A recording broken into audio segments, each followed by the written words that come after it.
It's the Flow Friday Night Sports Show, and round 3 of matches in Hume netball last weekend. Run and won, and some tight ones and some blowouts all in the one round. Joining me on the line is Carla Fletcher now, the president of the Hume Netball Association. Help us go through it. Carla, how are you? Good, thanks, Jason. How are you? Well, thank you. Not only are you the president of the association, but I believe you were front and centre to one of the biggest scorelines we've seen in Hume netball in some time. I believe this ball just kept flying through the hoop. You were umpiring the game between Lockhart and Colcan, and Lockhart put 83 goals through the hoop. That's massive.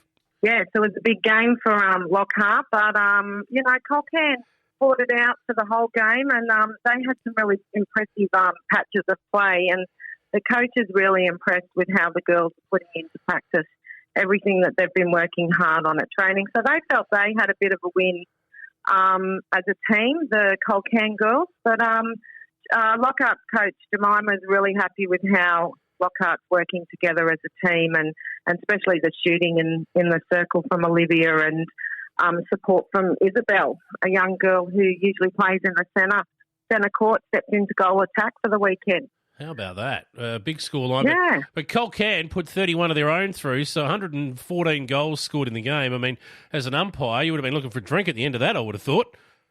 Yep, and it was quite a warm day. Jess and I, had a few drinks in between the breaks. It was a good game, though. It was a really good game. Nice and evenly contested and played fairly through the whole game. Gindera put a big score on the board of their own. We'll move on to other A-grade matches. They defeated Henty 70 to just 26, so good win for Gindera. Yes, it was, and it was a pretty exciting day out at Henty. They had the opening of their new court by Justin Clancy, the member for Albury.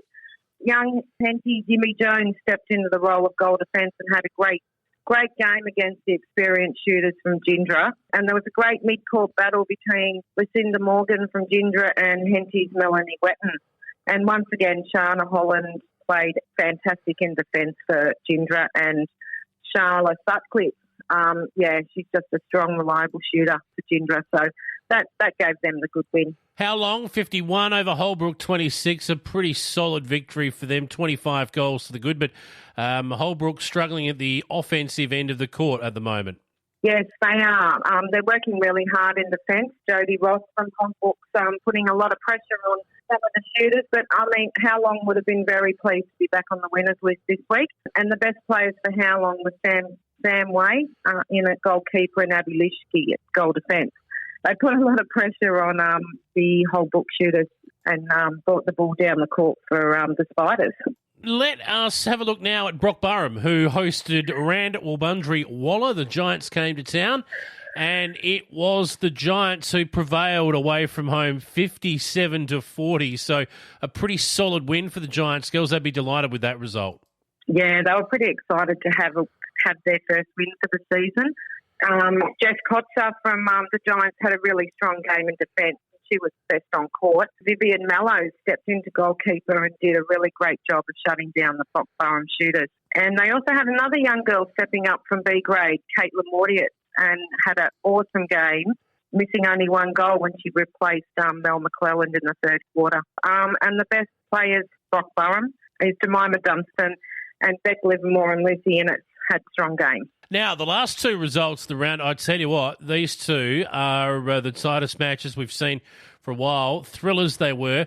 And the first one of the two that I want to talk about, I got particularly excited about the result, I've got to say, and that's CDHBU at home. They were too good for the Murray Magpies, previously undefeated, by the way. They beat them by 4 goals, and I reckon CDHBU, they would have celebrated this win long and hard.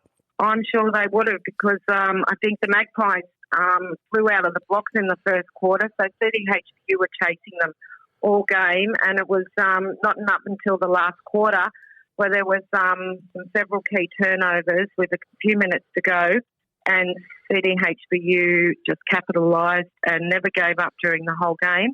Toughest game for the season so far. Come from a long way back, of course. You go back a couple of years, and they were the cellar dwellers. Been struggling young team, getting together, and now they're winning games like that. So good on them.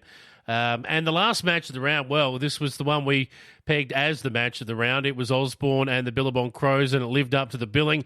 It was the canola farmers from Osborne getting the job done at Oaklands against the Crow Girls by 3 goals in a thriller.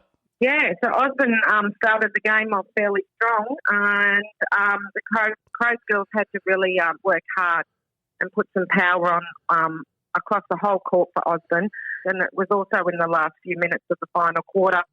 And then Osborne, unfortunately, from the Crows' point of view, took the lead back again. And there were some great intercepts and tips from young Rachel Galvin from Osborne that gave Osborne those final extra goals in the last quarter. So the best players for Osborne were Karen Hugo, who stood tall in the circle, Sarah Schneider in defence, and coach Sally Hunter, who played both ends of the court, had an awesome game as well. And for the Crows, Harriet Simpson, Ricky Robb and Beth Maloney all had great games. So it'll be a great battle next time. They play each other as well. Looking forward to that. It'll be a cracking game. Speaking of cracking games, we've got a few of them coming up in A-grade clashes in Hume netball this week. So, first of all, Brock Burham at Brocklesby, they'll host the Crows. Not a good week to get the Crows, I wouldn't think. No, I think the Crows will be too strong for Brock Burham, and they'll bounce back after their loss last week. And I'm sure they'll put a fair few goals on the court, in the ring this week. So I'm going for the Crows. Bottom of the table clash at Colcan. So the home side, Colcan, will welcome Henty to town. The winner will have their first win of the year. The loser will be rooted firmly to the bottom of the ladder. Yeah, so this will be another close game, I think, and it's against local and close rivals. Both teams are looking forward to getting players back. And if Colcan's Carly Way is back on the court after her injury last week, I think she'll just put a bit too much pressure on Henty in the circle. So I'm going for Colcan. My CDHBU girls, they're on the road this week. They had a tough test against the Murray Magpies last week, which they passed. Another one awaits them in Gindera this weekend.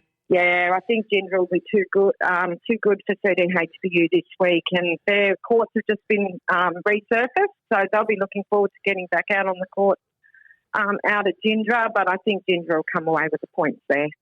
Looking forward to this game too at Lockhart. Lockhart are flying at the moment. The Murray Magpies had a disappointing loss last week. They'll be looking to bounce back. This should be a really good game.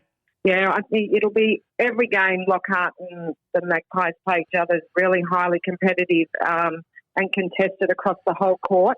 But I think Lockhart might be a little bit too strong just with the height, the depth that Lockhart's got at the club at the moment, able to take players up from B. And a lot of players can basically play across the court. What about this next game? Gee whiz. Osborne back home amongst the canola. They welcome Howlong to town. And Howlong, gee whiz, we know their pedigree. So this should be a beauty as well. Yeah, this will be another close game. But I think we'll have to rely on both circles, both shooters, and see which one's accuracy is going to get them across the line. And we'll just have to look and see if Rachel Galvin can cause any more turnovers to give Osborne the 4 points. I think Osborne will do Howlong. And the last match of the round will be Randwill-Bundry-Waller. The Giants, it'll be at Rand. They welcome Holbrook to town, and you would think this might be another win for the Giants crew, who got an opportunity to go back-to-back wins. Yes, I think they'll be wanting to continue on the winners list, and I think they'll be too strong for Holbrook, unless Holbrook's got some players back. Another interesting round of matches coming up on Saturday. Hume netball. Plenty of action on court, and Carla, I'm sure you'll be there front and centre. Enjoy the netball this weekend. Thanks for joining us again on the Flow Friday Night Sports Show. Thanks.